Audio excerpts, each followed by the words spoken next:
But when I tell you the Williams sisters' legacy is so serious, it's like Black women dominate tennis to the point where it makes these girls angry. They can't even they can't stand it.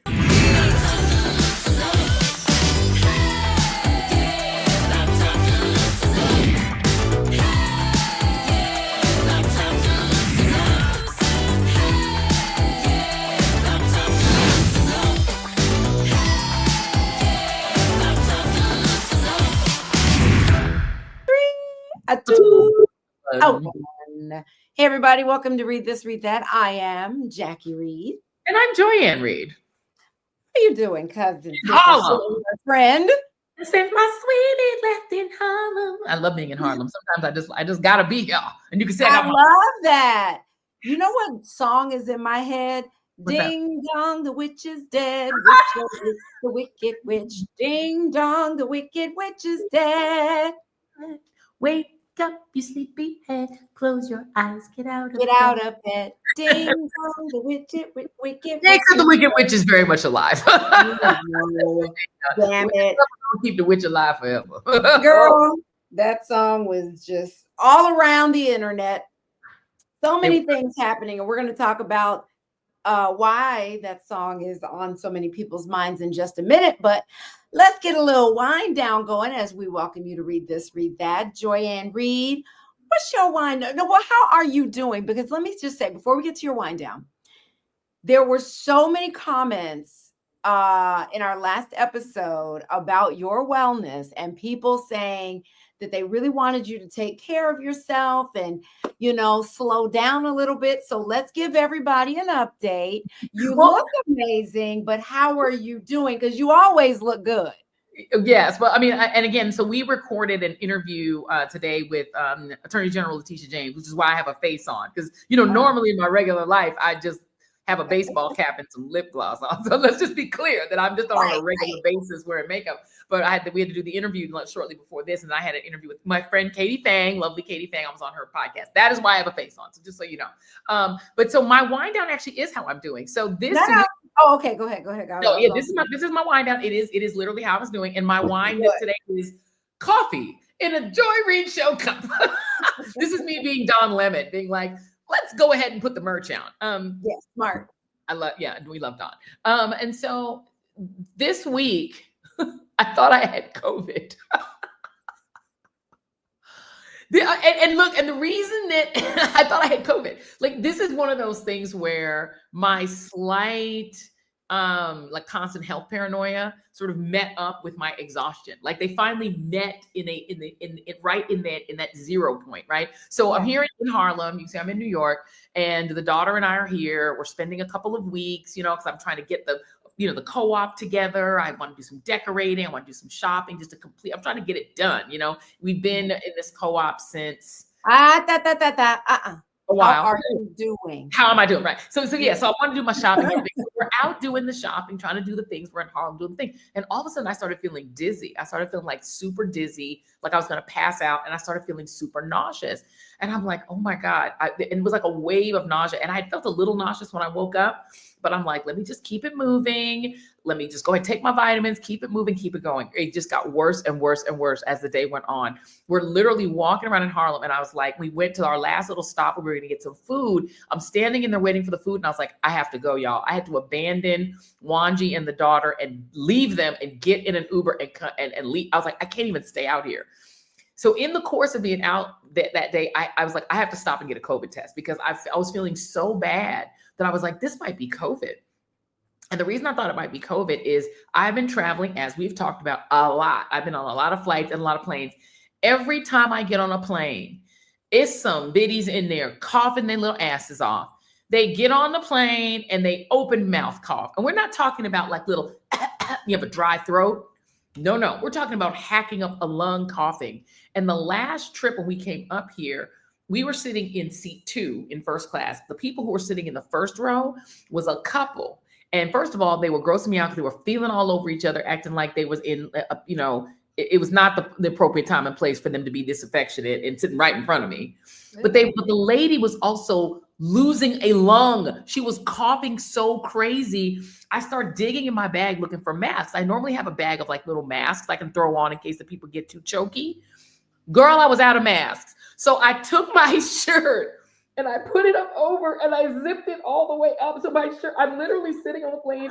The lady is coming to bring us drinks and stuff. And she sees me sitting there like, do you want any drinks? I'm like, I'm hiding from, because the lady's going, I'm like, what the? And then smooching with the boyfriend. I'm like, why are you kissing her? She's giving you the croup. You're literally getting like, you're going to die of consumption, like it's the 19th century. She sounds like she should be on her sick and deathbed. This is insane. Typhoid Mary, stop coughing. So we get off the plane. I literally almost ran off the daggone plane. I could not get off that plane fast enough, but I felt bad. I was like, I know this lady made me sick because I didn't have a proper mask. I'm proud. And so I'm like, that bitch gave me COVID. So I'm walking down, I'm going to the city MD in the city. I just walk in, because you can just walk in. You fill out all the forms. I love city MD. Oh, I love it. I mean, I got in and out, got the COVID test. The test comes back negative, but the doctor is like, you know what? Just to be on the safe side, you should take the PCR test. And we started getting in the conversation. They were like, take it while you still can, because the demons in Washington are making it harder to get COVID tests and to get COVID treatment and to get the vaccine. They're basically blocking you from it. So it's like, if you think you have COVID, get your test now while you still can. So we get the test. They're like, take the PCR as well. You'll get the results in like 48 hours. And I was like, let me take that too, because the first test came back negative, but I still felt like hot garbage. You know how you feel like vertigo? Like I literally felt like I was going to fall on the floor and pass out on the ground, on the streets, and I'm germophobic. So I was like, if I hit the ground, I would have jumped up and fell out again, right?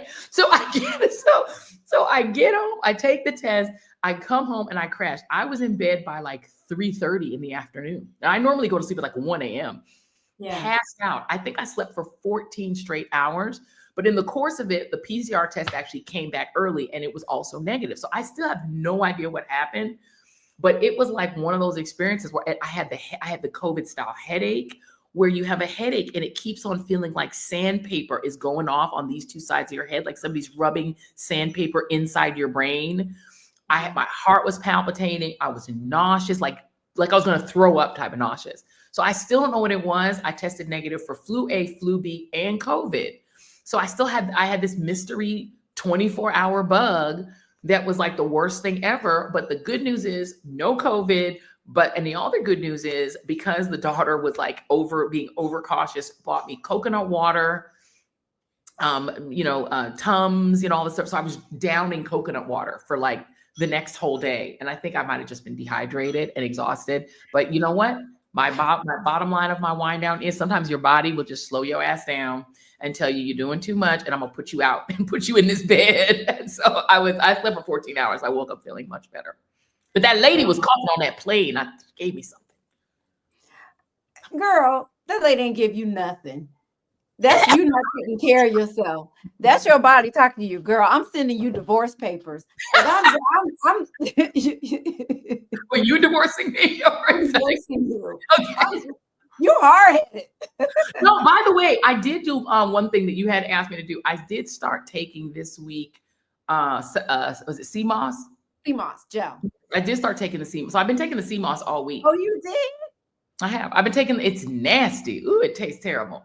Well, you just get the spoonful and just eat it. It's not like, It don't taste good.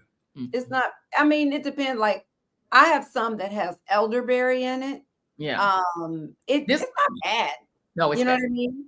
It's like a jelly, and I just put it in. It kind of reminds you of Jello that's mashed. You know what I mean? It's real, not the hard Jello or not the well-formed Jello. It's just kind of like, it's cold. You keep it in the refrigerator. But CMOS, when it comes, because what I told Joyanne was, you're not going to do right? You're going to eat crazy. You're not going to eat. No, I've been being good. I've been being very, very, my health, my eating is not. What'd you eat today?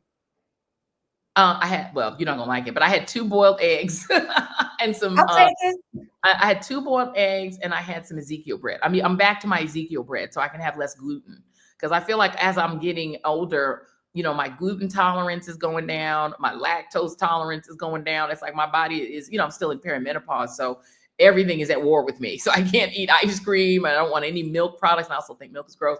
So I'm trying to eat, I have non-dairy creamer in my coffee. I'm trying not to drink as much sugar. I'm reducing my sugar by a lot. I'm eating a lot of greens, a lot of veggies, a lot of steamed vegetables, fish. Everything is fish, eggs, vegetables. It's no processed foods. I don't think I've had processed foods in a week or more. I need photographs of this. I need evidence that you are eating this way. Because if you're going to eat 2 boiled eggs and a piece of bread, you need some vegetables and fruits. Right. You need balance. Yes. And Wanja's been around. So, Wanja's a chef. So she's been making like fabulous, last couple nights. She cooks bad food, as in not good for you. She don't cook healthy food. No, she does. Oh, no, she totally does. She cooks everything with vegetables and peppers, and she buys mushrooms and every kind of vegetables in there. And she always makes a salad. She comes from that West Indian tradition that a meal is not a meal without a salad, and an elaborate ass salad. So no, I've talked to Wanji about what she cooks. I know she don't cook. I know she be cooking with butter and cream and all kinds of stuff. Yeah. What? I mean, butter and cream, sure. But she does make vegetables with it. Yeah, like creamed spinach. It's not good. No, she doesn't make cream. I've never had her make cream. No, I'm saying it's like when people think that they're getting a hearty, healthy meal with creamed corn or creamed spinach. That's not good. No. So. All right. Well, people want you to take care of yourself, but I know you're hard-headed. Have you been on the treadmill? No. I don't have a treadmill here. I'm in Harlem. Don't get defensive with me, lady. I know the defense of you. Don't get defensive with me. The people want to know that you're taking care of yourself, and you are not. You should have gone to your regular doctor after City MD to figure out what in Maryland. But my regular doctor's not in this state, so. And the way that also the other way that the whole insurance, and this is where the insurance companies will get you. Yeah, I was going to say your insurance. Right? It used to be that I could be in either state and I could go to the doctor. Not anymore. I actually had to find a new primary care physician because of the insurance company said that I can no longer see doctors in New York. So I have to go back home. It's crazy. To me, the insurance system makes no sense. What I do like about City MD though, and last I'll put it, that kind of healthcare where you can get it anywhere, where you don't have to be in your home, you don't have to be in a specific place. You just get it where you get it. I think that's where healthcare has to go. Like you have to be able to get care wherever you are and not have to leave the state and have your insurance company say you can't be treated because you're just in the wrong state. That doesn't make any sense. Like that's not how it is in Europe. In Europe, you go where you go and your healthcare, your whole health history follows you. And you can, they swipe a card and they know your whole health history. You don't have to fill out forms. What are we doing in America? We're so behind. Our health is ancient. It's ancient. It's the worst. It's the worst. Well, I am glad that you are standing and still able to work. And you do. I mean, I have said this throughout. I don't care what you're going through. Your skin is resilient. Because usually that's where it shows up, right? That you're not taking care of yourself, but you have some of the best skin. It is amazing to me how your skin is not just like the worst. Right. No, I put that on my mama. My mama had great skin until the very end. I put that on my mama. Yeah. You look good, so you can fool people, but you can't fool me, lady. But no, it is. It's because my skin is oily. That's why my skin is like even oily right now. Like I can't keep a matte face because my skin is so oily. And I've always hated it. But it is the benefit of oily skin is that it's youth enhancing. Is that your skin is resilient because of the oil. So the more we do to try to mattify, you actually make your skin dry and you get wrinkles. So yeah. I would say to anybody out there trying to be healthier, because people were asking me to just talk a little bit more about health tips and when it comes to healthy eating. What I told Joyanne, I was like, if you can't do anything else, take sea moss. It is, you get the gel, you put it in your refrigerator. It doesn't last forever. Take 2 teaspoonfuls every morning, and it is filling you with so many great nutrients, and it's so beneficial, antioxidants. It's so good for you that if you can't, if you're not ready to just drastically change your diet and go vegan, healthy vegan, then that's going to give you're putting some good things in. Yeah. And like you got the mud water and the sea moss gel. Those are 2 great things working in your favor. I just want you to drop the cookie dough creamer from your life, because I can't even with the sugar in that. I know that the sugar in that is crazy, and the additives, and so good. Yeah, I Googled it. I looked it up. So good. So, Y'all, yeah. the creamer is the shit. I'm just telling you right now. It's so freaking good. As you are struggling with standing up and losing your train of thought and about to pass out. Pass the hell out. I thought I was going down. You look good. So you're in New York, and you're there for another couple of weeks. You've been there about a week. I've been there about a week. I'm gonna be here one more week, and doing all the things, getting the stuff together. I love New York, and the thing I do love about New York is it's funny. I was walking around in Harlem the other day, and it is the bazaar. You know what I mean? It's the thing that the right hates the most. It's super multicultural. Everywhere you go, you're like in another country. You know what I mean? You feel like you're in a bazaar in Morocco where all the people are selling on the street, and you can buy anything.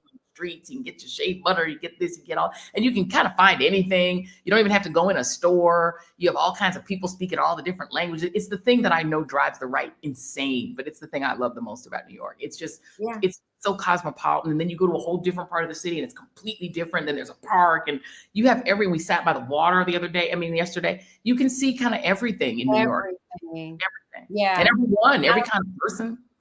And they have the High Line there. They have so many things because of Manhattan and what it is. And it's such, it's just 10 miles wide. Like, it's not a really big space, Manhattan proper, but there's so many things to keep people entertained, because people, they don't leave the city on a day-to-day, those people who live there. And you're so, like, a lot of the places that most people live in are very small and congested.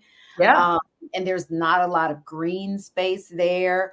There's some parks here and there. Of course, there's Central Park. So there are amazing things to do in Manhattan, and that I do love. But I'm glad to be back in Atlanta. I was there for 20 plus years, so I'm good. I'm good on New York. There's this ongoing issue of a Legionnaire's disease outbreak in Harlem. That's been going on. They actually, our friend Melba does this outdoor thing. She's been doing it all summer, and they had to shut it down like a month ago because of health inspections, not at her place, but there was a big outbreak of Legionnaire's disease there. And I say I think it's still ongoing. Like, it was a really big deal. So be mindful of that. As you're out and about in Harlem. I don't know what the symptoms are. I don't know how contagious it is. I don't know anything about Legionnaire's disease, except for there's an outbreak in Harlem specifically. That's scary. Oh.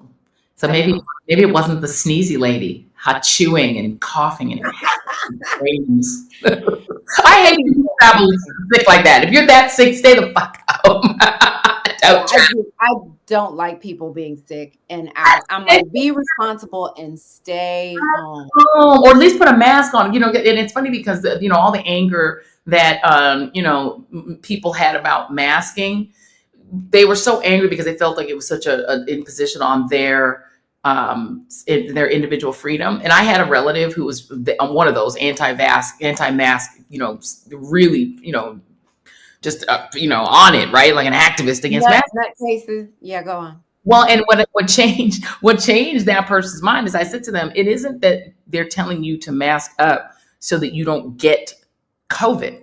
It's so that you don't give COVID, spread COVID. And they hadn't thought of it. It's an interesting thing where they were just so focused on the liberty aspect of masks don't prevent you from getting COVID. And they were giving me the whole argument, masks don't keep you from getting COVID, masks don't do anything. You put a cloth on your face for no reason. I said, no. It isn't about that. It's about preventing you from spreading COVID. And they were like, it's about you. Girl, I don't get out on a plane without a double mask. I can't do it. I still just feel like the germ circulation on an airplane is like a kindergarten classroom. And by the way, I will tell you that during the show, back when I was at Ms. Now, they changed their name from MSNBC to Ms. Now. When I was at Ms. Now, we had a doctor on who explained that in fact, people, what they'll do on planes is they'll put the mask on when they're in the air. The time when you are at risk is when you're on the ground. Because on the ground, they're not cleaning the air. When you get up, when you're finally at 12,000 feet, you're actually safe because they are actually recycling and cleaning the air actively in the plane once they hit altitude. It's when you get back on the ground where they're not doing anything to the air. Now you're just breathing the regular ass stale air, and everyone who's coughing and sneezing on the ground is who's making you sick, not in the air. You can actually take your mask off when you get in the air. It's when you're on the ground. But when you're sitting next to somebody, that it's the proximity. Listen, and these people get on these planes, and I would love for the comments to weigh in on this. If you really feel that sick, shouldn't you just postpone your trip? Why are you, or at least mask up? It to me is so rude, and people don't do this when they cough. People just cough into the air. That is how they kill the indigenous, by coughing on them and making them sick and killing them all. Yeah. I think masks should be required on airplanes. I think you're just too close. You're sitting next to people you don't know. You don't know where they came from, where they're going. To me, it's one of the germiest places next to it. Like I said, a kindergarten classroom. I cannot.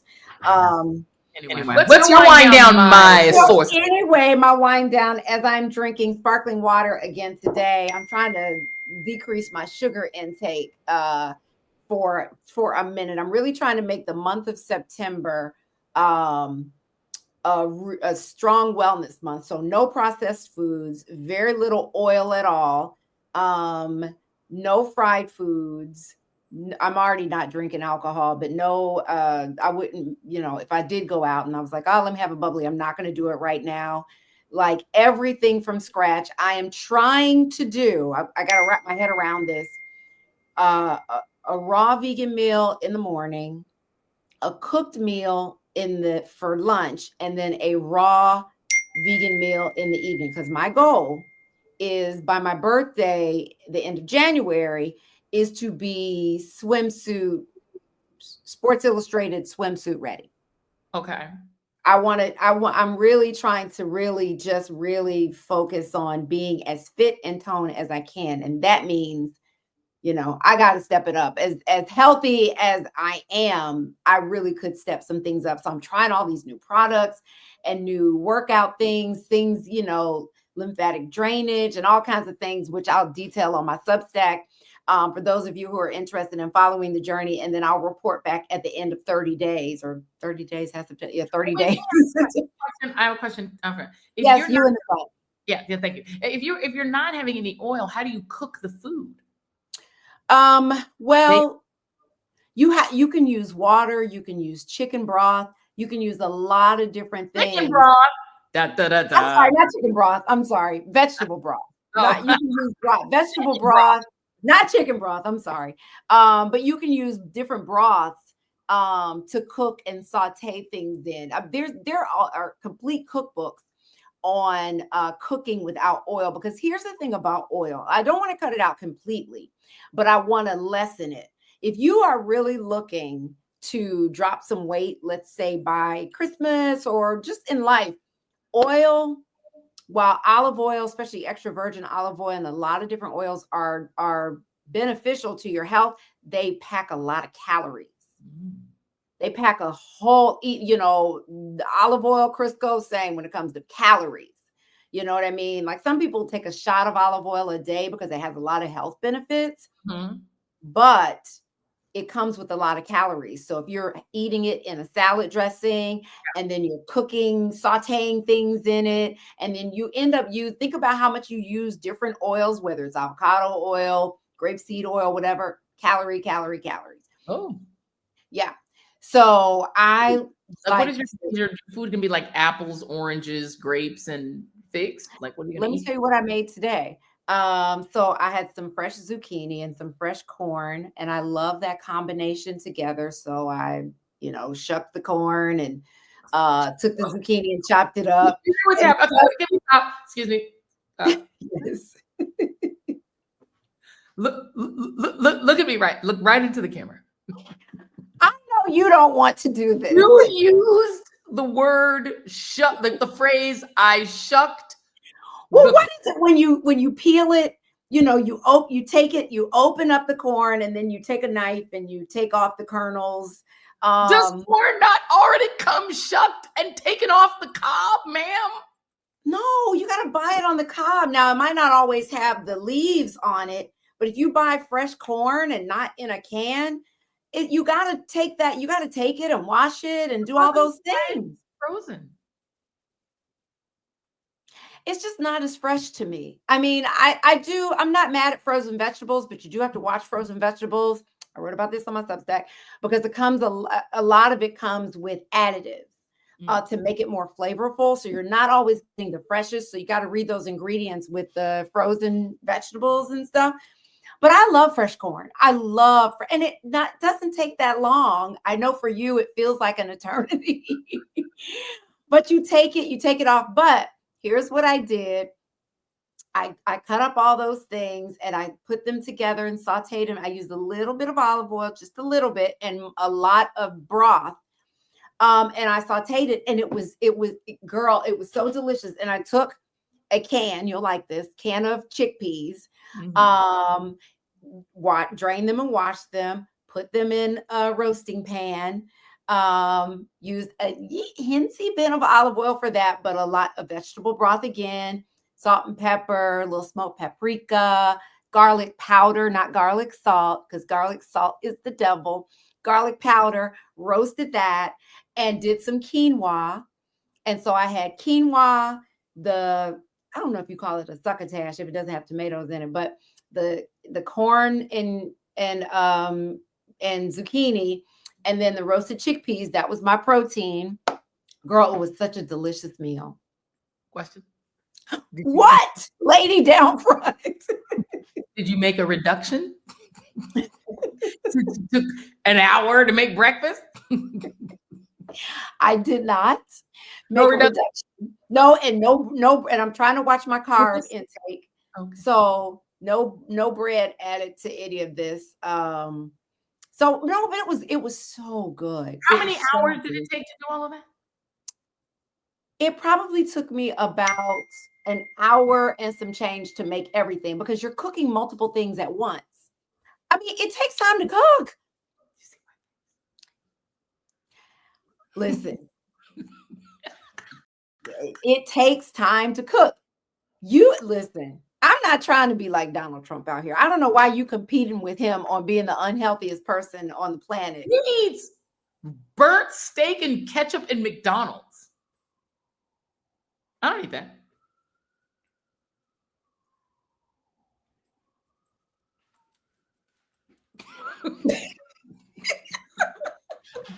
For those listening without watching, I'm doing my shoulders up and down, and I'm giving her a look like giving me the side eye from hell. The worst side eye. We're like a sitcom. We'd be like, if we lived together, we'd be like Ernie and Bert. Right. But I'm telling you, this food was so incredible. And so I'm doing juicing in the morning. And when I'm doing the raw thing, I'm doing just really big, bountiful salads, with a lot of ingredients and nuts and pine nuts and pumpkin seeds, all raw, and, a dressing with like peanut butter and soy sauce and a lot of different things. So it has like a miso or tahini. So it's a very flavorful kind of sauce. Oh, good stuff. Good stuff. So anyway, there's a lot of great food to eat out there that's vegan, but my goal is that's raw vegan. It's really good for you. And a lot of watermelon. I know that season is probably like a lot of people, like if you do 3 days of just eating watermelon, girl, it will work wonders for your body, your skin, yes, it's really good.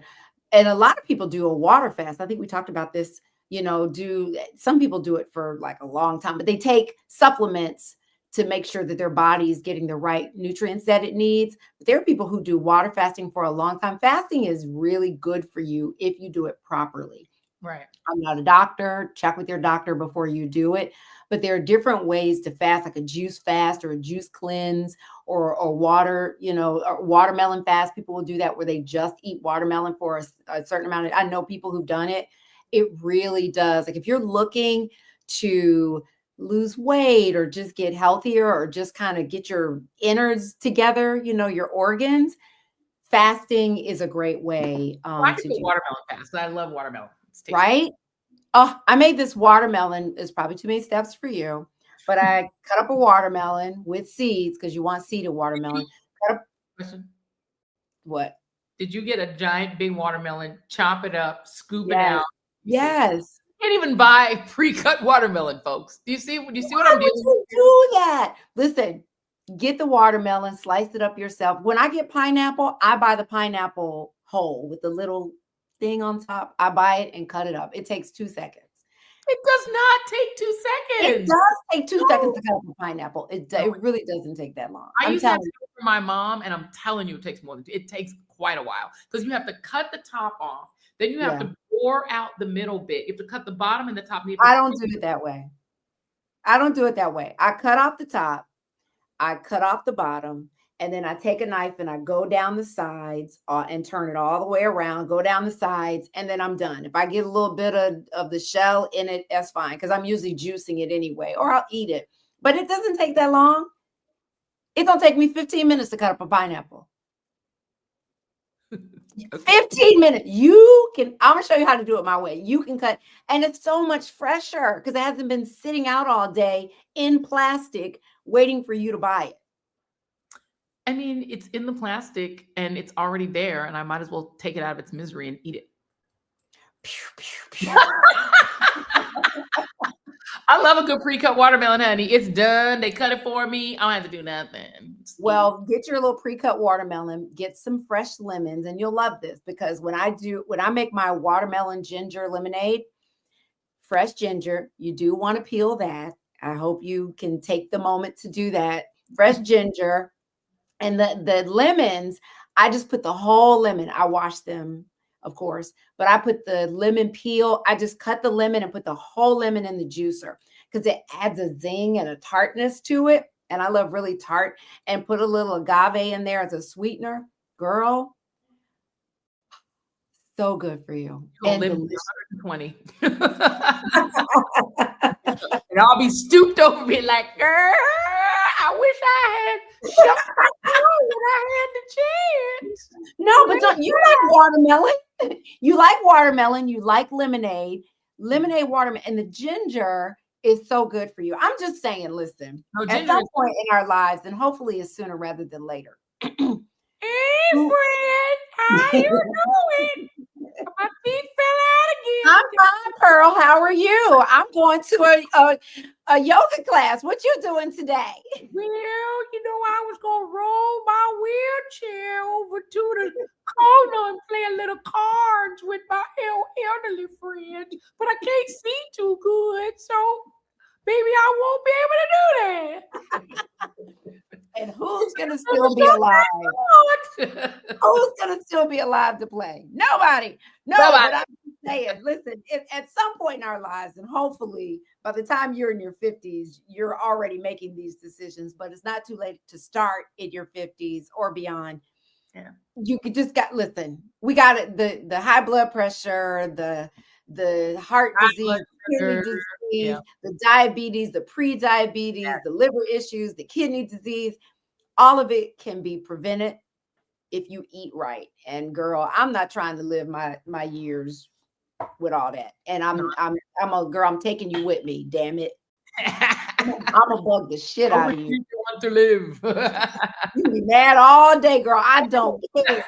You can be mad and moody and defensive. I don't care. I don't care. You don't care. You don't care. I don't care. All right. So well, let's talk about some shit you need to know, ma'am. Besides this, what else do we need to know? So my wind down is, girl, some TV I've been watching. Let me just tell you, Project Runway is back. I've always been a lover of Project Runway, and Heidi Klum is back. But let me tell you, show. Wait, let me tell you about the best part. Not only is Heidi back, and I love Heidi Klum on this show. Tim Gunn is not back, but you know who's a judge? Girl, Law Roach. You know, and Celine Dion stylist, like the stylist to the stars. Like he is so, you see Zendaya on the Red Party, like he is so great at what he does. But baby, when I tell you, he don't waste no words on Project Runway. He is so good on Project Runway, girl. He be getting them red. It's so Ooh, I good. gotta watch. I love that You show. have to watch. It's so good. Oh, I So thank you for that. Oh, I will yeah, that definitely. one. And you got to watch. I got to look at the title because it's so long. But on Netflix, there's a new documentary called Unknown Number: The High School Catfish. Girl, have you heard about this? Oh, Baby, this is the true story of a high school student that was being bullied and stalked and harassed through text messages she was receiving from an unknown number. She and this guy she was dating.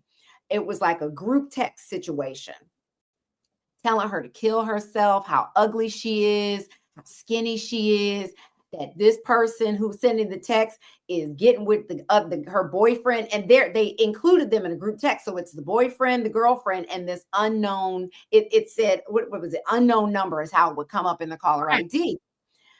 Girl, when I tell you and they were suspecting other girls at the high school and stuff like that.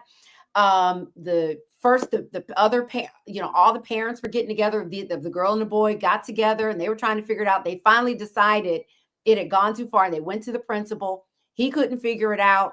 He called the local sheriff. The sheriff was, girl, they had a cousin of the boy that they were accusing, messed up her life because it wasn't her. Then the sheriff finally went to the FBI, and the FBI had tools that they didn't. Girl, don't tell me who it was. I'm about to watch this. Baby. Oh, I'm about to watch this. Oh, I'm about to start this tonight. Baby, when you watch this shit and find out who it is, listen, it's called Unknown Number. Hold on. Let me write it. You know I have to write things down because I don't remember things. I'm gonna send you. No, I can't send you an article. Listen, when I tell you watch it. Don't read anything about it because it's based on a true story. So if you even read an article, it's gonna say who did. Yeah, it'll tell you. And there are things on the internet where people are using interviews from it, and it's given away who. That's what attracted me to it. Ooh, baby, watch it tonight. I'm going to start it tonight, and I'm definitely going to get back on. Now, is Project Runway still on Bravo? I watch it on Hulu, so I don't know what network. I can do Hulu. No, I don't. Watch it on Hulu. It's only a few episodes in, or about 4. Girl, it is so good, and they have, girl, they got these twin brothers on there who are a mess child, and then they've got this trans woman who is my favorite person aside from Laura. Girl, she is messy. It is so good. Ooh. Project Runway this season is so you sold. Oh, say less. Sold. Law Roach is all that and a bag of chips on Project. He is like, oh, I love him so much. He be disagreeing with the other judges. Girl, the contestants, girl, it's so good. So good. So I had to share that. I had to share those things. But no, all is well. That's my wind down. These are things that you have to watch. Must watch. I will check. Start with the documentary. I ain't sucking no corn, but I will watch those 2 shows. Girl, you will not regret either one. But you got to text me after you watch the documentary. It's only like an hour and a half long. I might just pick. I might even call. Girl, you have to call me, or we might have to save it for the next episode. But baby, I can't wait. I love a good mystery like that. That's always the funnest. Like we both watched the one with the little, was it a kid or was it an adult? That was one of the best. I even watched the follow-up. I was so into that. I was like, this is the craziest thing I've ever seen. Is that a baby or is it an adult? Girl. And then they had a follow-up and then another follow-up. I was like, oh, yes. And then did a movie based on it. I'm like, what is happening? Girl, you got a girl. But this one right here, Unknown Number. Ooh. Baby, trust me, you're going to be like, girl.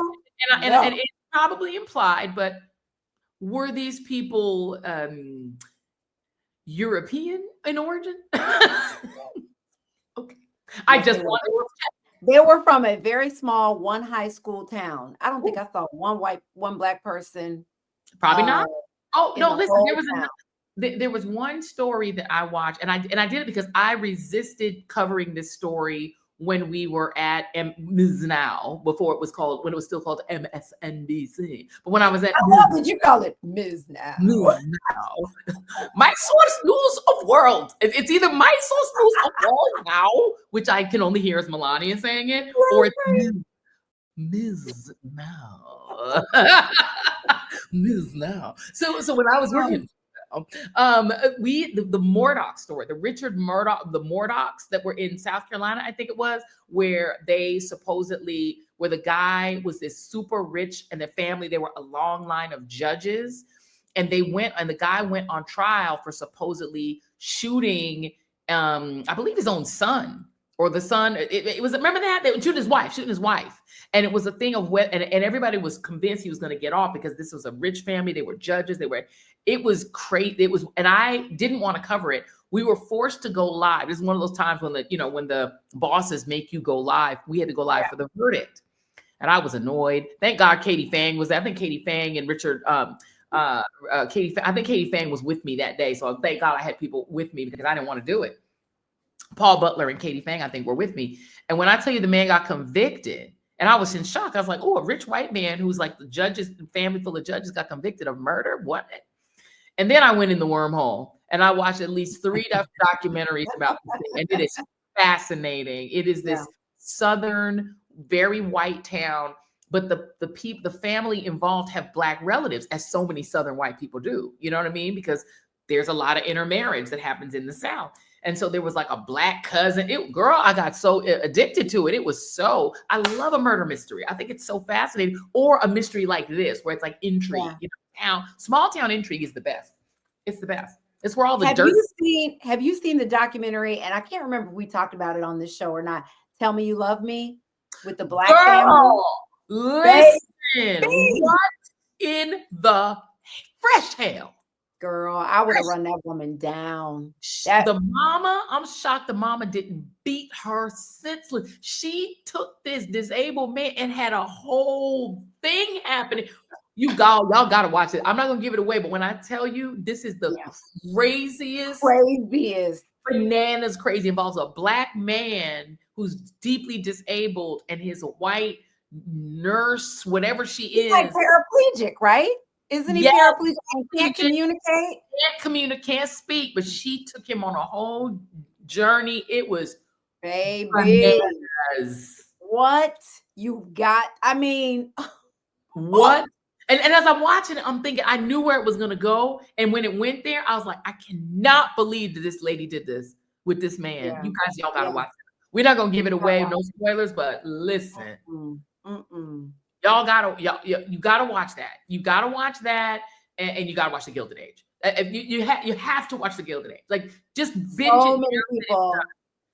So many people in our comments were saying they started watching The Gilded Age because we talked about it here first, and they were like, they binged it and they loved it, and they are so on board. So we have to make sure to get them the details of the watch event that Brittany is hosting. Oh, we gonna be because that was the bomb. But yes, no, but a murder mystery is all. I'm here for it. I'm right there. Yeah, a crime drama, a girl unknown number. When I tell you gonna call me when it gets to that point. You gonna hit pause and you gonna call me and say. True, I even watched the one about the Tiger Man. I even watched the one about the Tiger Man. I watched that too. The man who was raising tigers. Remember, there was like a crazy man. I can't watch that. I get pissed off. Girl, it was so good. I'm like, this was crazy. And I can't watch anything with animal abuse. Listen, you actually would. You should watch it. It's so good because they were supposedly saving these tigers. The whole thing was. I already know. Yeah, it was bananas crazy. I know the story. I know now that you're saying it. I know the story, but no, girl. Horrible. No, horrible. I can't do it. I can't do it. Well, let's get to the rest of the show and some shit you need to know. And let's start with your president, Donald J. Trump, and the rumors that were a flying girl over the past few days. The late, not so great Donald Trump. Girl, they were saying he was possibly dead. Girl, they thought it was like a Weekend at Bernie's thing. JD Vance was saying crazy shit about being ready to step in. And this was after, he had the severe cankles symptoms and he was diagnosed with something. I can't remember, what they officially. Venous insufficiency is what they call it. It's I'm shocked that they announced that. Then he had bruises on his hands, maybe on other places. Yeah, I mean, it was scary. And his face, he came out and did a proof of life that was supposed to quiet the rest. So this happened mainly on X Twitter, where people were just like becoming convinced, and then it bled onto TikTok and Instagram and just online. The online world started because mainstream media, they would never speculate anything negative about Trump because they all just worship Trump so dutifully in mainstream media. But off mainstream media, this became like a thing, right? And people were like, the hashtag Trump is DEAD was and it's still trending today, right now. I just went on and there are some hilarious, hysterical memes on there where it's trending and trending and trending. So it came from the fact that he wasn't seen for at least a week. He was seen in the White House giving a press conference, and then he kind of dropped out of sight.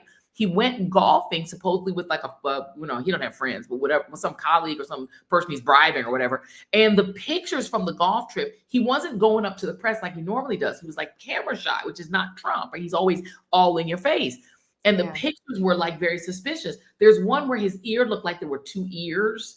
There was one where his face looked like it was melting. He looks like hell, if we're being honest. Like his makeup is too orange. He's looking terrible. He's old. He's 79 years old.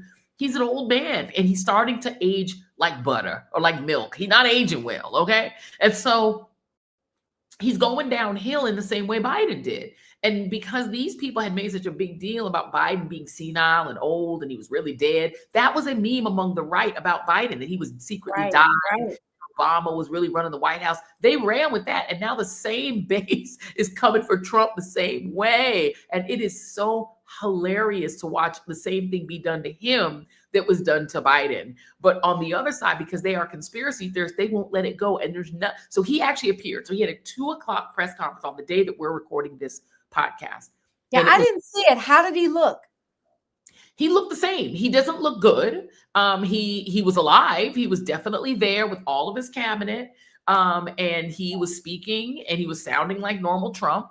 And so that is supposed to quiet it all down because he was there in the cabinet saying he was going to create the Department of War and move Space Force out of Colorado and move it to Alabama. I just think only Trump would create a new military department, and instead of calling it something dignified, would call it Space Force. That's the name of it. Stupid. Okay. But anyway, so he's moving Space Force to Alabama, moving it out of Colorado to punish Colorado for not being nice to him or whatever.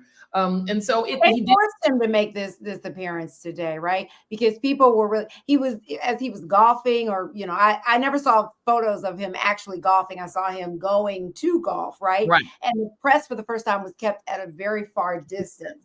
And and there were some pictures you mentioned his ear looking funny. There was a picture a couple of pictures people sent to me, and I don't know the validity of these photographs, but someone forwarded something to me of him posing for a picture at the golf resort or something. But in the mirror, the image of two people on the stairs was different from it looked like the photos were doctored. Yes, it looks like some of the photos are being doctored because the one with his ear, it looked like somebody tried to do a bad Photoshop job, and there are two ears. Like you see his ear start here and then it starts again here. So obviously the photo was doctored. So people are passing around photos. There's some photos who people have aged them, that they're not new, that they were showing pictures of him that were old and saying it was new. So the White House wasn't helping because I personally think, just having just had this happen to me where I was well and I, went to the clinic, he's, much older than me. And maybe he was sick and maybe he just went in for some treatment or something. But because the Trump MAGA base has been groomed to believe that he's Superman and that he's God blessed, that God literally wakes him up personally in the morning, rocks him like a baby, and then sets him off on his way with, God's, hand on his head. They've made him seem like he's some sort of Jesus. He has to be strong. And because he's trying to be a strong man like Putin, who also is allegedly sick, people have said he has cancer, they've said all these things, but he tries to portray himself as this superhuman. And all strong men do that. They never want to look weak. They always want to look like they're extra healthier than everyone else, better than everyone else, stronger than everyone else. If you look weak and old and infirm, it takes away from kind of the monarchical vibe.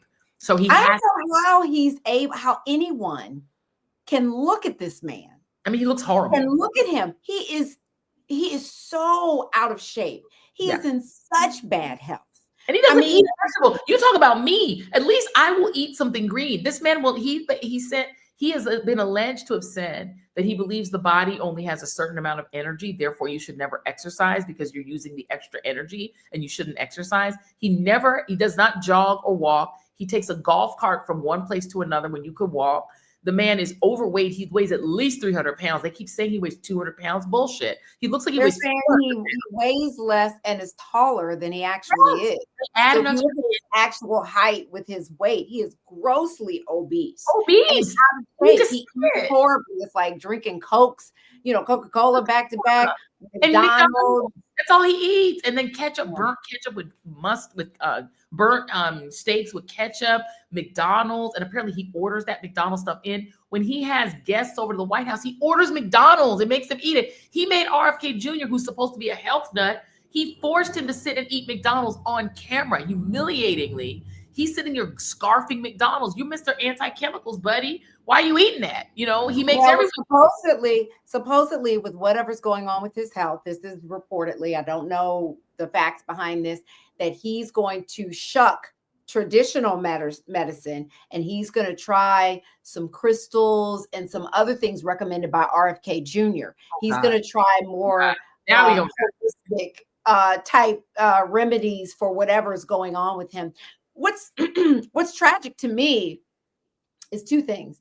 A, that he's removed anyone, even the doctors that are dealing with him, from telling the truth about what's going on with his health. We'll never know.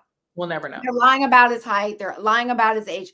We don't know what the health of the president of the United States actually is. We have no idea. There's no transparency there. We never will. And if they died, they wouldn't tell us anyway.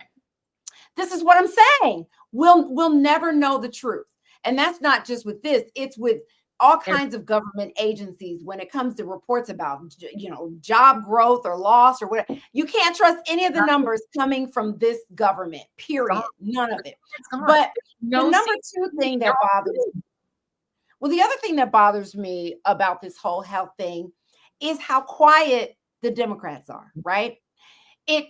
Where's the news conference demanding that he come out?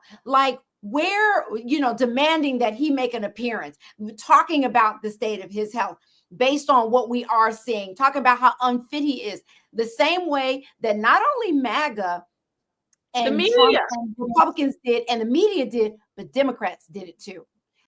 They talked about how unhealthy Joe Biden is. Where's George Clooney? Where's the op-ed from George Clooney talking about how unhealthy Trump is? Where are all those people, right? Where's Nancy Pelosi and all those people that should be questioning this man's health?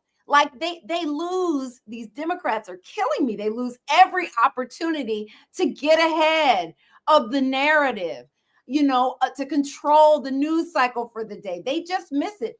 And most of all, not only should they be talking about his health and demanding that, that test results be public, that this and that, all the things, but why are they still talking about Epstein?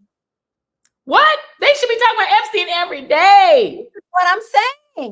They're not doing it. I know. And here's the thing that's an epic fail to me. Everything. And the Democrats' failure is giving the media a free pass because honestly, a real media system that was not deciding to be complicit with fascism, which this overall media, and I'm not saying everyone in the media, not everyone in the mainstream, some people are doing excellent work. There's still great work, even coming out of the Washington Post, as much as Jeff Bezos has ruined that paper. The New York Times, Washington Post, some of the cable networks, some of the networks, there's still people doing good work. So I'm not disparaging all of the media, but in general, the hysteria over Biden's health where's Jake Tapper?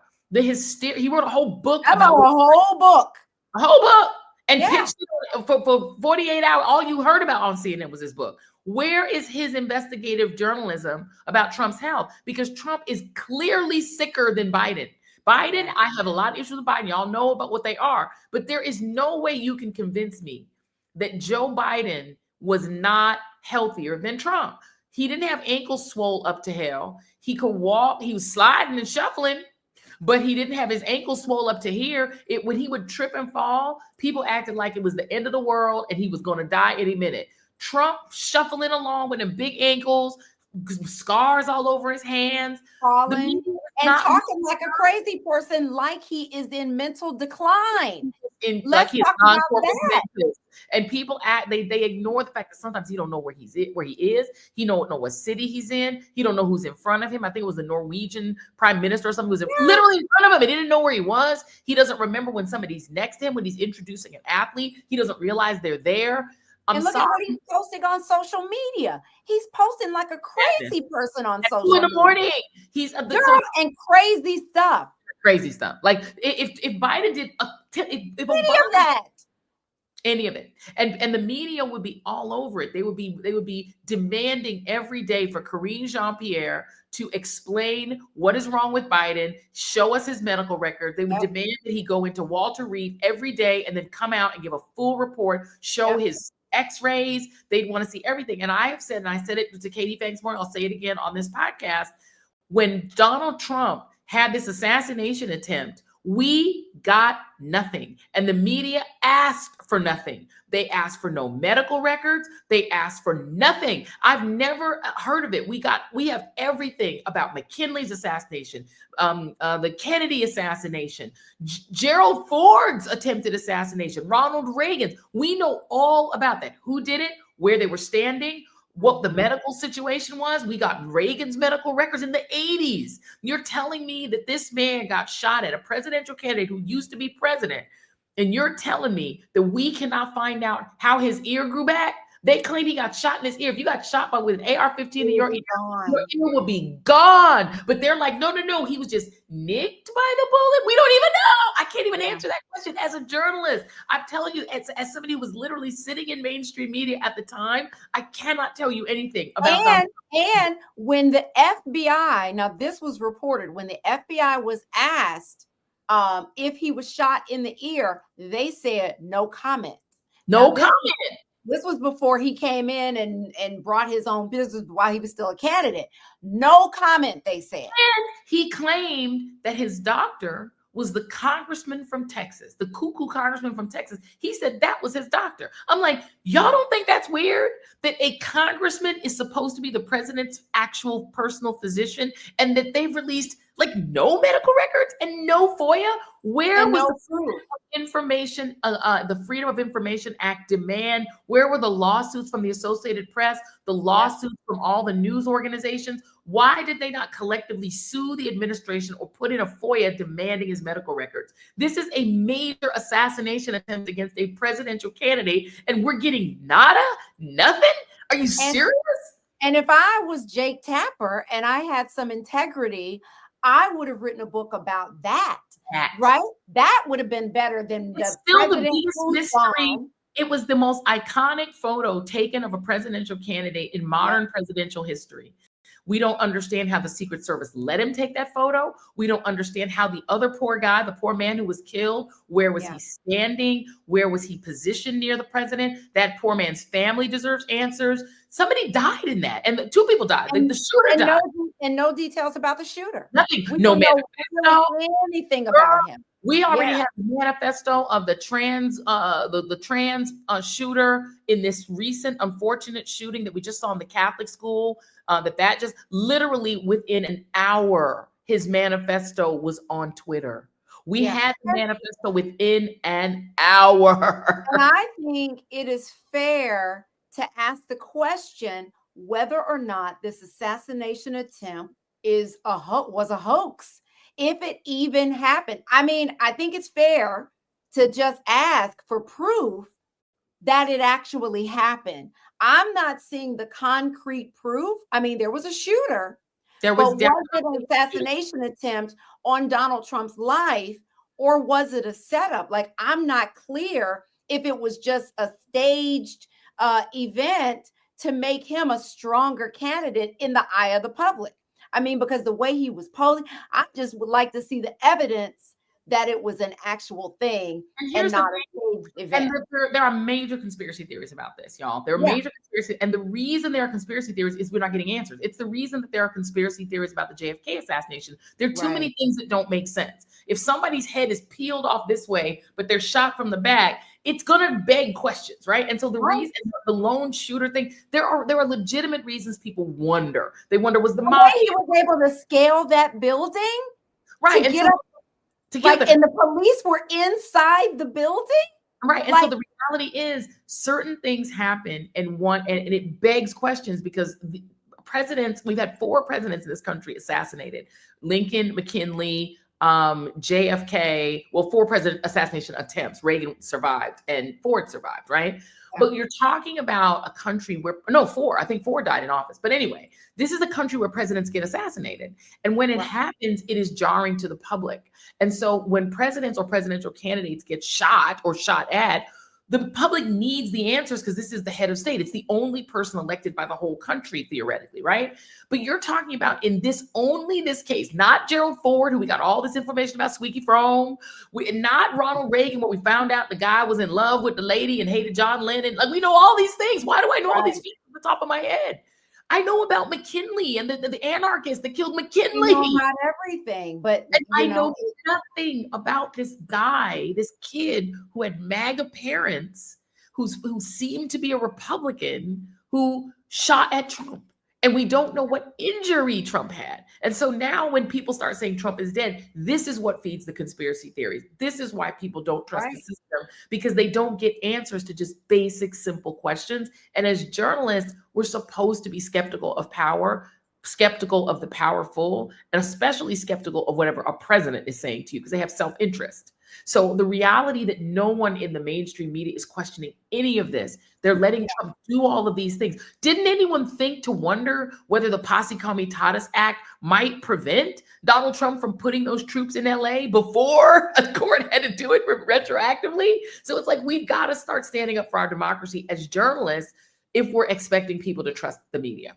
That's all. But it's not going to happen. I mean, I think it's the mainstream media. It's done. They're not going to do it. They're not going to stand up to him. They're not going to challenge him. They're too focused. Their managers, the powers that be at these companies, are too interested in business and making money and, making deals and having mergers and all these things that are happening, that they know that they have to get along with this president. And I don't even say they have to. I think they want to. I think they want it to go that way. And so they're controlling how Trump is being covered, what reporters can and can't ask. And reporters are trying to do their job to the best of their ability. But I'm not mad at anybody trying to keep a job, right? But to me, at some point, I mean, it's hard, to leave and go out on your own and to do what you and Don and so many others are doing. It's not easy.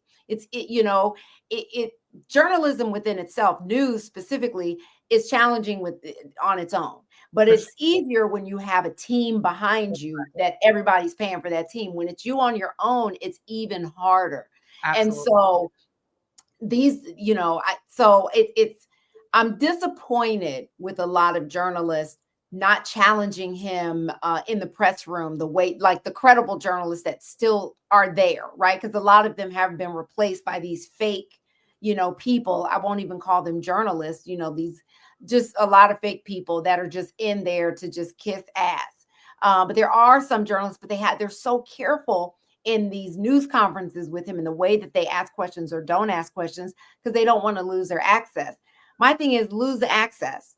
You don't need it to cover him. There are plenty of people you can cover in other ways. The Associated Press, they lost their access and they're still going hard. They're still doing journalism.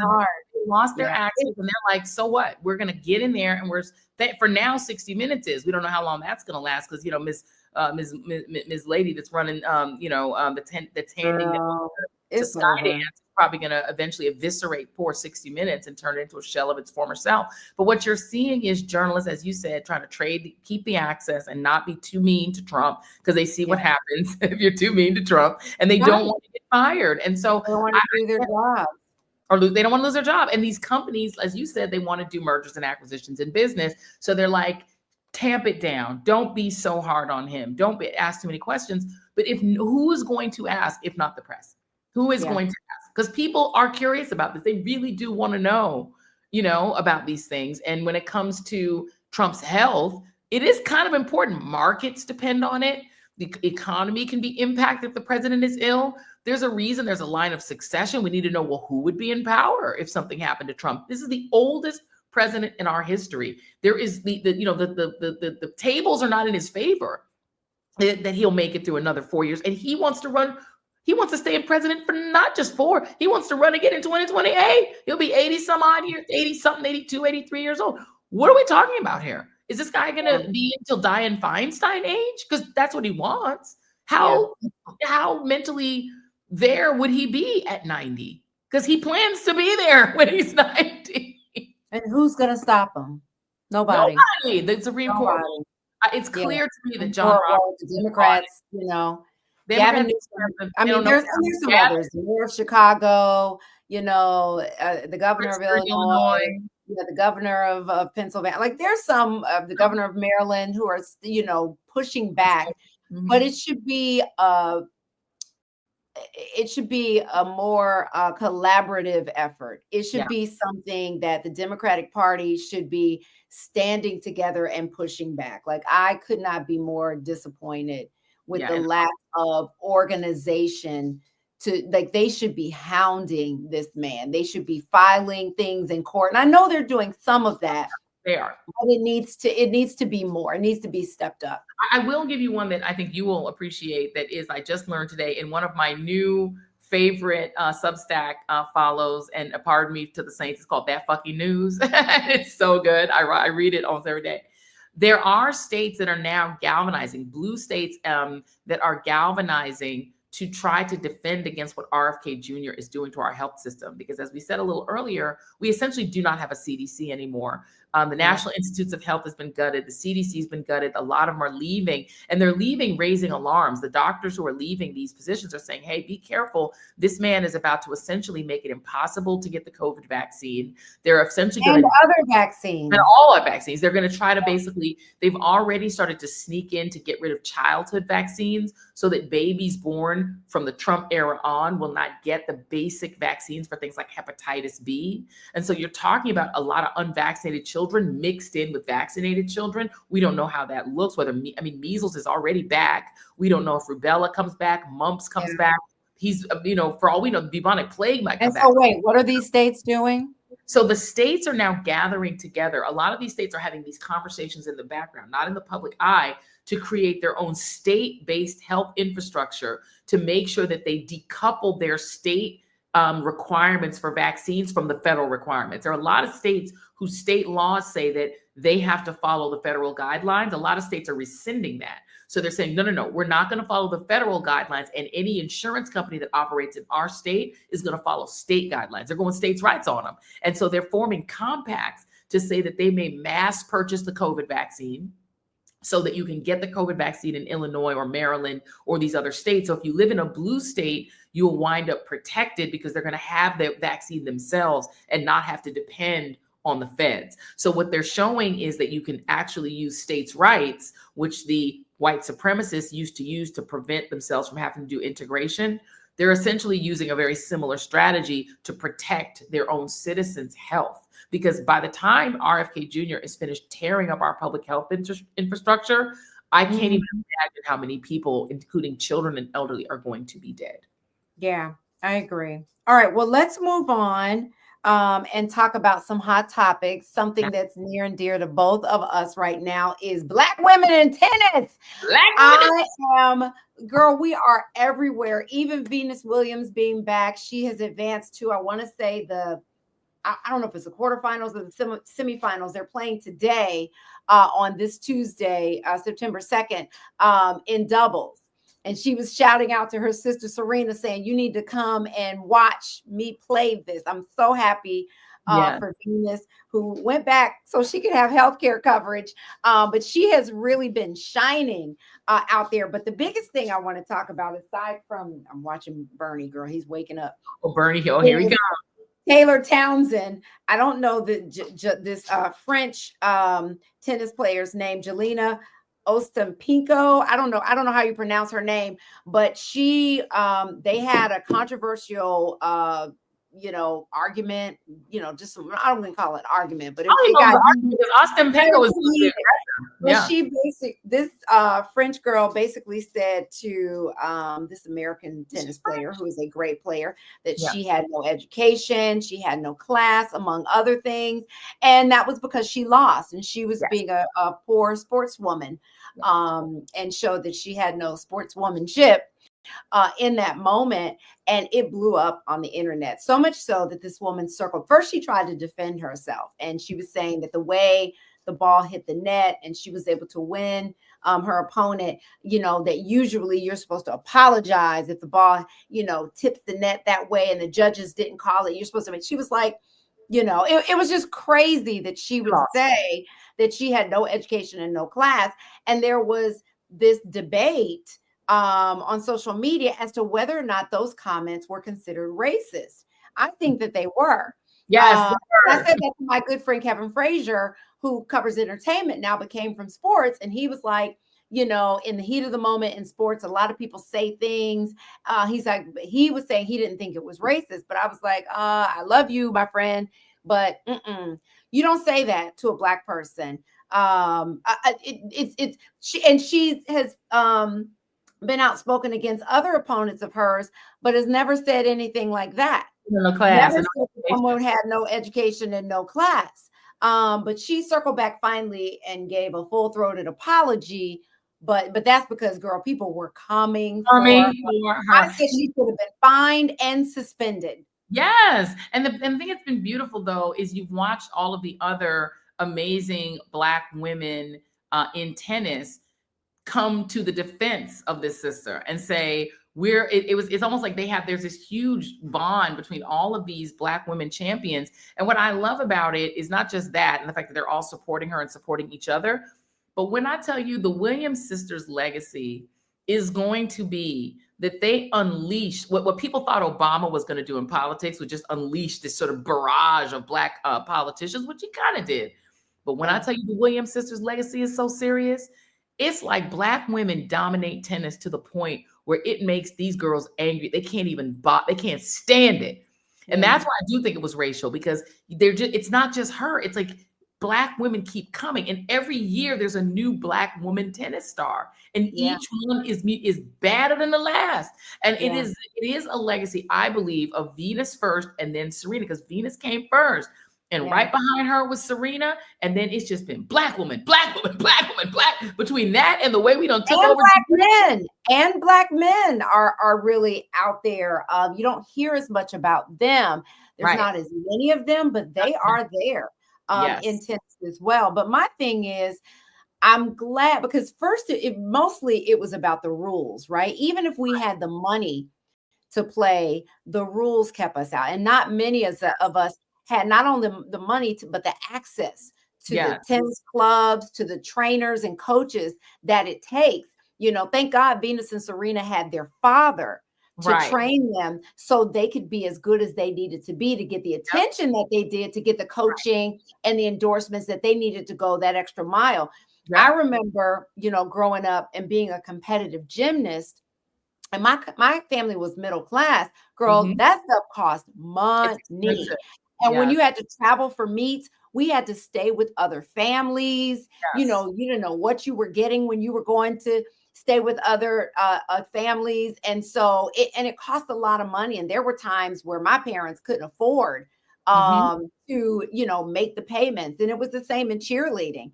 It was very expensive. And tennis is no different. Tennis, swimming, a lot of sports where white people dominate, you know, and you don't see a lot of black faces. Yes. Ice skating, these competitive sports are very expensive. You start very young, and your parents have to shuck out a lot of money just for you to be. We had to pay to be a part of the club, right, for gymnastics, and then you got to pay for special coaches and all kinds of things. But now, thank God in tennis that these families have the money to pay for these, you know, men and women to get the training and coaching and access that they need. And now that they do, you're seeing it in gymnastics too, right? Where more and more black women are, like the whole team last, you know, for the Olympics was predominantly black for the first time ever. Usually it's only one, if that. And it was like the whole team was almost all black, which I love, but it takes a lot to get there. And now the rules are different, but also these families have the money to do it because it's so expensive, which to me is the most unfair thing. Because I think we would dominate in so many other sports, fencing, so many things, if we had the money and the access that so many other families do. Yeah, and so just to shout out some of these incredible stars, the Griot has listed some of them. Coco Gauff, who we also know was a huge person. She's won 13 of the 14 matches going into last year's. And US she played Naomi. She and Naomi played. What did they play Monday? So today's Tuesday. They played. And Coco won. And you remember back when Naomi and Coco played before. And wait a minute, let me get it right. And Naomi won, and Coco was so upset. And Naomi invited her to share the interview with her and was telling her, you remember, everybody was talking about that moment where she won, but she was comforting this girl. And that's why I love what you were talking about earlier about this bond, this sisterhood, that she said, come and stand out here with me. You know what I mean? Don't be ashamed. Come and stand. I love that moment. It warms my heart so much. I love Naomi Osaka so much. Oh, no, I love all of them. So we can go through. There's Althea Gibson, the first black woman to win Wimbledon when she won in 1957. The Williams sisters obviously rank, as the Rio says, as the most dominant siblings ever in tennis. Venus won 7 Grand Slam titles. Serena has 39, which makes her the 4th Grand Slam winningest player of all time. Obviously, Taylor Townsend, who is a huge star, Sasha Vickery, Robin Montgomery, Shirley Ngomue. You go on and on and on. There are so many of them. We'll link it. We'll link it, girl. We'll link it so people can read it for themselves and see. Madison Keys. Yes. There's so many. And we should be familiar with them. And that gives us a reason to lean into it more. Okay, moving on. Girl, Gloria Gaynor, I Will Survive. Who knew she was a MAGA girl? So, girl, you know what? At first, I was afraid. I was petrified. I was thinking I could never live without her by my side. But then, you know what? I realized I probably could.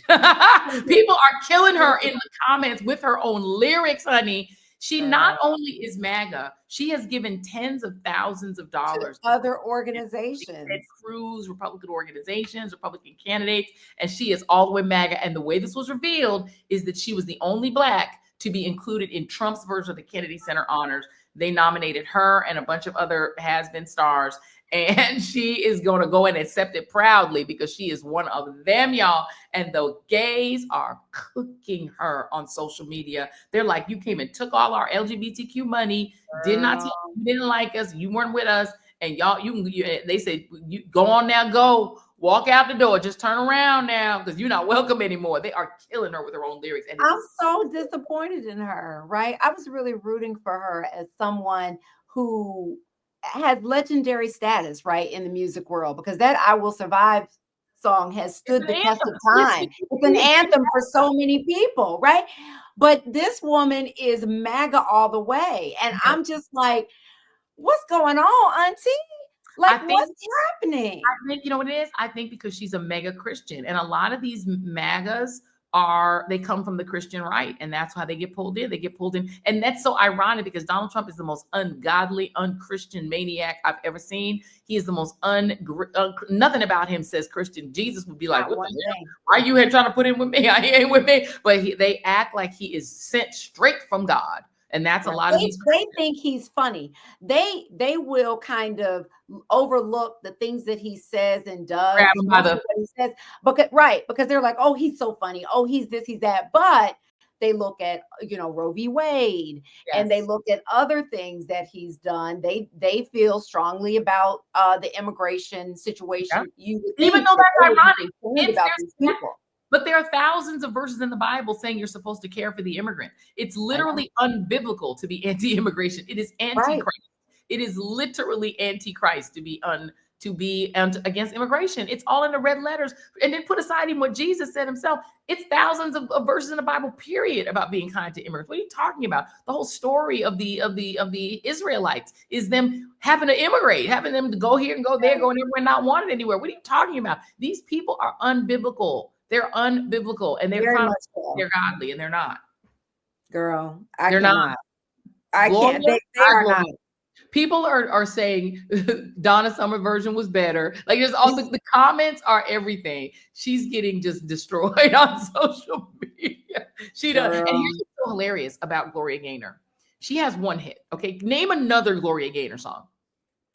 Pop quiz. No one knows another Gloria Gaynor song. So if she decides to go and tour and go to Vegas, for instance, and open up to do a what do you call the thing? A residency in Vegas. And you know who her audience would be? The gays. That's who would be there. But right. So you have alienated your main and also, Gen X people or people who are boomers who are alive during the 70s and were in the disco era. But I'm not sure how many of them are going to your residency. You know who your audience is not, Gloria? MAGA. They're not fond of blacks and they don't listen to black music. So you're saying that MAGA people are going to fill the stadiums when you go to do shows? They're going to, for that one song? Okay. Good luck. They like to just bring, like they did with Snoop. They just like to seem like they're black adjacent when it comes to entertainers and athletes. They definitely want that access. You know what I mean? But you know what I mean? And they all probably know that song. It's like when Trump, as he was campaigning, was playing all these different songs and people were like, the artists were like, please don't use my song. Don't use my song. And then the village people were like, use our song. And showing up to the inauguration. It wasn't the original Village People. It was like, because, as groups get older, they have different members that join. So it wasn't the original. Oh, it wasn't the OGs? Oh. No, they should do a documentary on what happened with the Village People and how they ended up going, who stayed and who left. And so, there was, because one of the members of the original Village People, I don't know which of the characters he was all over social media saying it, it's not those of us, it's a whole thing. So it's not the Village People. It's the Village People, not the Village People. My favorite was Tom Petty. Tom Petty was petty to the end. Tom Petty's estate. Tom Petty, when he was alive, was like, don't play my songs. I'm dead ass. I'm gonna sue you. And he sued and was like, don't play my song. Even after as it should be. Tom Petty in the grave was like, from the grave, I will sue you if you ever play my shit again. Tom Petty was petty to the end. I was like, he earned his name, baby. Tom Petty said, the Democrats need to take a note from him, girl. Gavin Newsom. Isaac Hayes too. Isaac Hayes heard. Isaac Hayes said, don't play no Isaac Hayes music in here. Yeah, exactly. Don't do it. No. His son was like, no. And girl, last but not least, can we talk about Miss Cardi B in court? Girl, she is giving me life. I mean, just memes for days. She is amazing in court. Let me look it up. She's being sued for the worst reason ever. She was pregnant. She was going to her medical appointment. It was a private appointment. It was designed to allow her, as you always talk about, to be able to get her health care done without the public scrutinizing her or fangirling her or whatever. She just wanted a private moment to have her pregnancy checked out. She shows up to this clinic or wherever she's going to get her health check. The security guard recognizes her and I guess starts bothering her. And she says, leave me alone. And the security guard won't take no for an answer, starts taking video and pictures of her. Because of course, she's probably trying to send it to TMZ and make some money. Right. And she's like, you're not taking pictures of me. They got into it, got in fisticuffs. And now the security guard, who was, I hate to say it, is a Black woman, is suing her for $24 million, claiming she assaulted her. You're saying a visibly pregnant woman who's probably 5'3" assaulted you and you're a security guard? And Yeah. you're going to sue her because you see a money opportunity. I think money opportunity number one was to take pictures and video of Cardi B pregnant and send it to TMZ because it was not public that she was pregnant. She had not made it public. It's her business that she was pregnant, and she had not told people she was pregnant. So it was nobody's business to not only talk to her, but to photograph her. And you're going to tell me that you think you had a right to photograph this lady, and then you get into a physical fight with a pregnant woman and you want money? She should sue you. And now she's giving in court. She's in there. They're talking about. Girl, she is on that stand saying like Cardi B, which is why I love her. She's so authentic and such an original, you know. But yeah, we'll put up some of those clips. Hopefully, my favorite clip of them is when the worst lawyer ever, who the security guard hired, this idiot lawyer. He goes up and he says, yesterday, Ms. B, or whatever he's calling her, your hair was short and black, and now it's long and blonde. Which is your real hair? Like, I don't know how this is even a question. And she says, they're wigs. Dead ass. She is the best witness. She's giving a clinic on how to be a witness. So good. Oh my God. When they were asking her if she thought she called the security guard. I can't remember. She called her something about her weight. And she was like, you know, look at her. She's like, the way she described it, girl, it was so funny. I'm loving her. I love her so much. But this is why when celebrities go to medical appointments, that they should be allowed to be everyday citizens. I get that we get excited. I get excited. I've been in situations where I've asked, you know, not in a medical situation, for a photograph or an autograph, not autograph, but photographs and things like that. But in medical, there are certain places that should just be off limits. You're pregnant. Never take a picture of anyone in a medical facility, in a hospital, taking a picture of somebody without their permission. To me should be a crime on its own. Whether or not Cardi B decides to press charges, it never should have gotten to this girl suing her. The hospital should have fired her and should have brought charges against her for that. Girl, I'm so mad about it. I'm so mad about it. She needs to get money because she's just seeing a payday. This is like for her easy money, and it's not going to be easy because I think she's about to fall on her face, and hopefully Cardi B will be awarded legal fees and make that lady pay for Cardi B's expensive ass lawyers, because what a bullshit case. Oh, I'm so mad about it. All right, everybody. Well, that does it for this episode of Read This, Read That. We thank you for your time and attention, and we hope that you love being part of the Cousin Nation, so much so that you will subscribe, that you will leave a comment, that you will tell a friend, that you will like, the little thumbs up button on our YouTube channel so we can grow and increase our numbers. We've been doing really well, so we'd like to continue to do that. And we count on you for the love and support. You know, we are independent. You know, we're doing our independent thing, just like so many others are out here trying to make a living so I can buy more corn to shuck. You need to buy them beans, y'all. Buy them beans, girl. I need beans. And the beans ain't just gonna show up magically. I ain't got the no beans. They don't go walk in the door by themselves. Oh, now I got cats to feed. Still got all my cats, girl. I just accept the fact that I'm keeping all these cats. Keeping all them cats, y'all. She got a girl. We got a whole routine together. It's a thing. I said I'm just going to be a cat lady. But they are growing, and we've got, we're setting up things for them. So they are making themselves at home. You will soon see them jumping around in the background and crawling everywhere. Yes, girl. The hell. But you see how quiet Bernie is? Let me tell you what I did. Unusually. He's so quiet. I got him a CBD oil with ashwagandha in it. High is what you're saying. Did you got high? So he's high. Girl, he's always on CBD oil. I had him on a medication, a muscle relaxer, but I was able to take him off the muscle relaxer. So I give him a calming chew in the morning. He takes that every morning anyway. But the CBD oil, and the ashwagandha together is more relaxing for him. I will not say that he is high, but maybe he is. I like RFK. At least he's not on prescription drugs. He is on natural, holistic. We trying to get off the pharmaceuticals, and I'm happy that I haven't had to give him any pharmaceuticals in weeks. You know what? I'm changing Bernie's name. His name is Bernie FK Jr. He's BFK Jr. He high as hell. Listen, RFK Jr. is, he's out there. But I do wish that they would hire someone that's in charge of health in this country that is more responsible when it comes to everything, right? Because we talked about this. Girl, let me stop because I'm gonna go on and on and on. We'll start. But what we'll next week we'll talk about it. But please, I know.